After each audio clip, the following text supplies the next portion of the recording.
Okay, so this one will be a little bit longer because we are making our first C++ program with an external library, GLFW, to create a window. What is GLFW? It's a graphics library, a framework for creating windows with OpenGL context and managing inputs and events. Very useful and easy to use. So, what will we do? Well, I suggest to start with we get rid of all the code that we've got on our form at the moment. Now you can either just delete this, or you can comment it out like so and then start above it again from new. I'm going to delete it because I've already got a copy of this, so I don't need to worry about keeping it.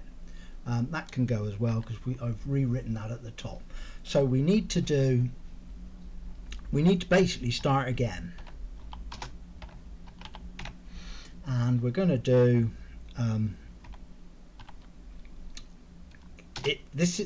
it'll take a little bit of time because there's a few bits we need to sort out. So we'll just do that for now to get us going. Now you're going to need to go, if you're going to follow along or anything, you will need to go to the GLFW website. Whilst we're messing about on the web looking for things, we might as well go to the GLAD website because we'll need this in the next lesson. On those sites, on the GLFW site, you simply want to download the binaries, the 64-bit binaries, and then on this site as well, you basically need to generate a loader. So you just, unless you want to, you do want to, if you know your version, you can set it to a version. If you don't know it, just set it to 3.1. Most computers can handle that, and set this to core on there, download it, generate it, and that will then give you a downloadable file to use. Once you've done that, you'll have your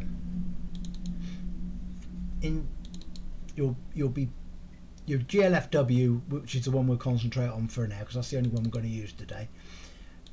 In here you'll need to use, depending on which version of Visual Studio you've got, you'll need to copy the files from this. So you'll need the lib file, and you'll also need from the include file the GLFW folder.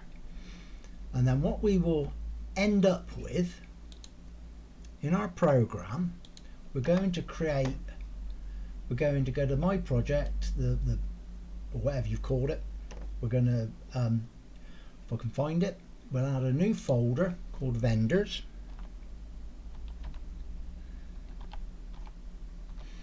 like so,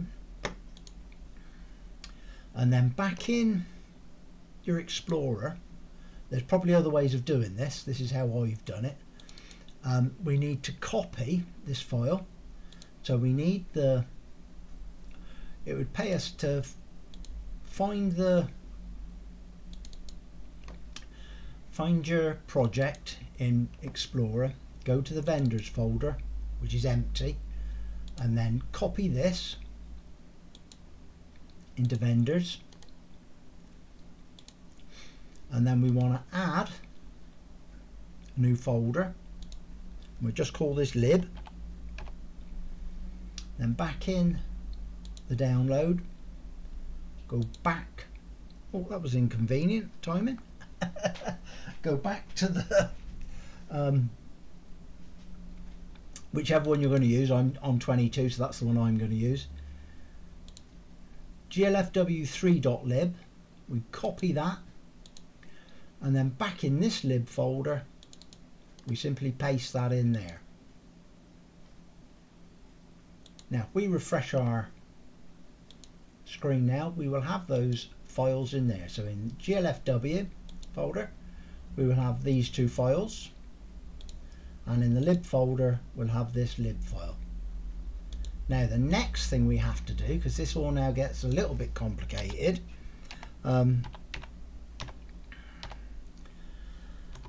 we need to do is we need to be able to tell the program where these files exist. So to do that, go to the project file, go to the properties file, and click on the C++ one, additional include directories.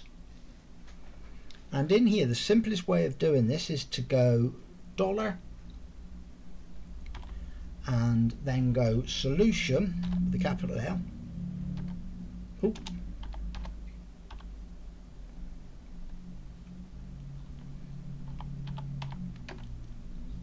Nope, spelt wrong.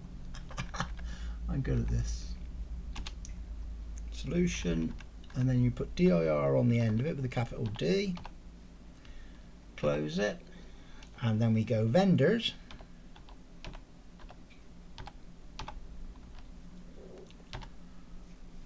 Copy that. Control C. Then in linker, excuse me, additional library directories, we simply paste that in there, and then \lib.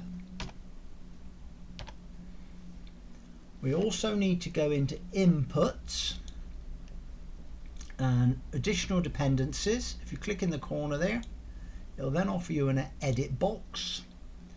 We want OpenGL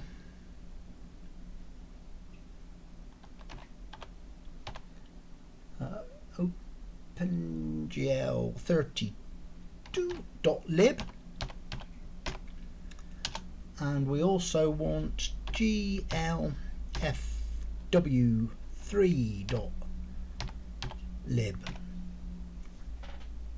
Check those two. Yeah, that looks correct.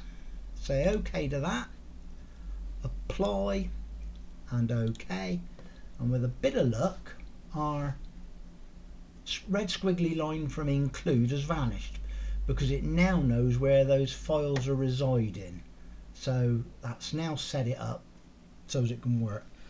The next thing we want to do is go back into the My Project one last time, and you don't have to do this bit, but I think this is in the general, change the standard language from 14 standard, and I've not read any reason why we shouldn't select the, well, as long as you've got that to select, if not select the 17, and apply that, the ++20 standard to that.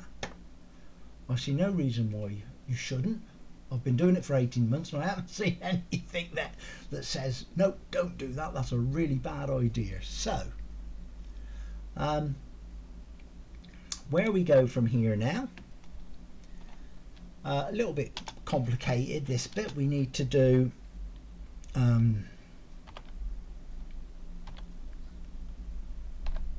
GLFW window,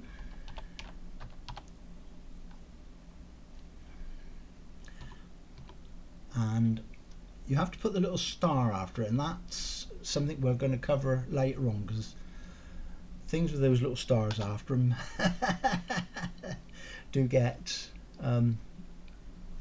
right. This just basically, all this does is, this is setting up that we're not going to use that, because we're going to use our login, because we've still got our login thing up the top there. So it's simply log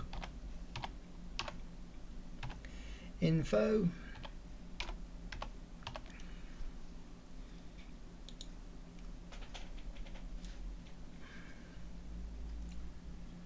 what have I done wrong there? Oh, probably doesn't like that on the end of it. Here we go. Return -1 is false, so we can do that there. Then the next bit we need to do, That's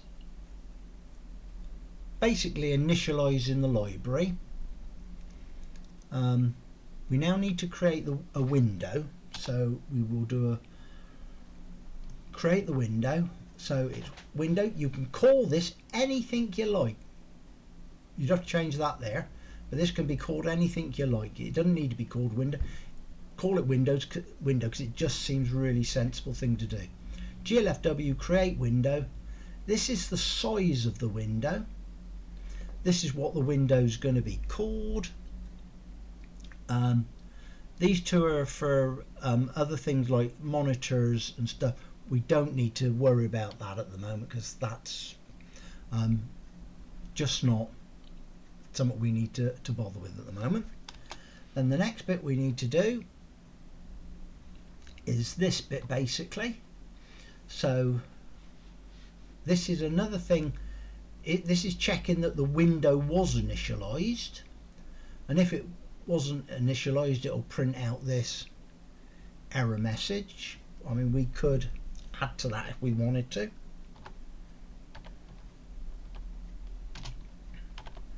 Simply by doing that and saying window was created successfully. Not sure that needs to be all over there, so let's just pop that back.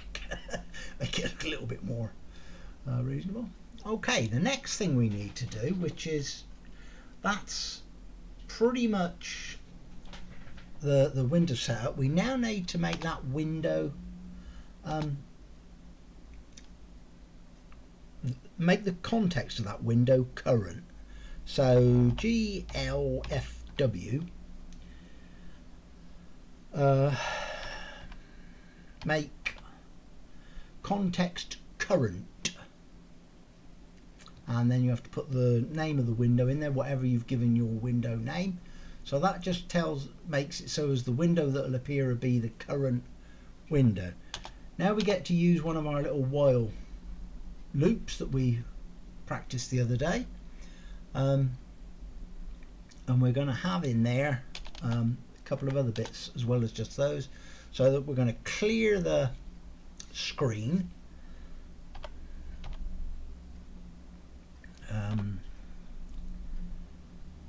That's that one down there.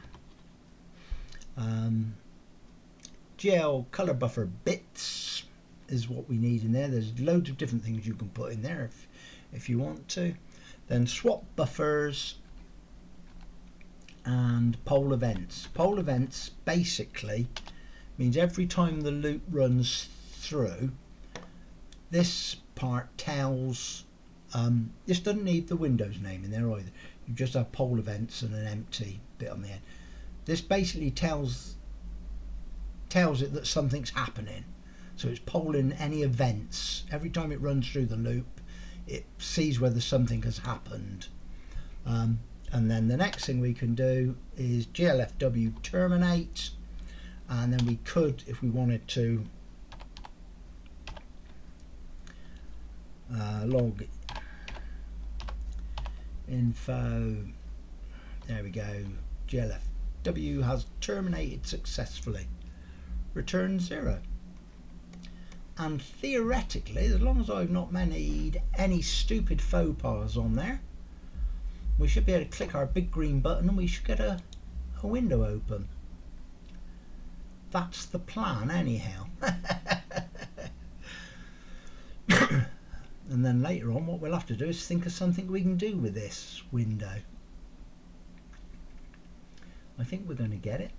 There we go. Look at that. We now have our first window.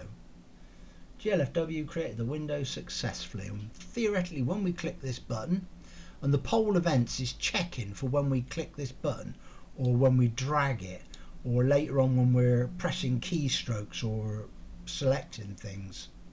Click that, it should tell us that it's terminated successfully. So there you go. I thought that would be a little bit more interesting than just covering.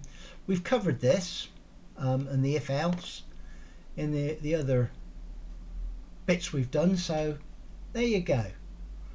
Thanks for watching if you did.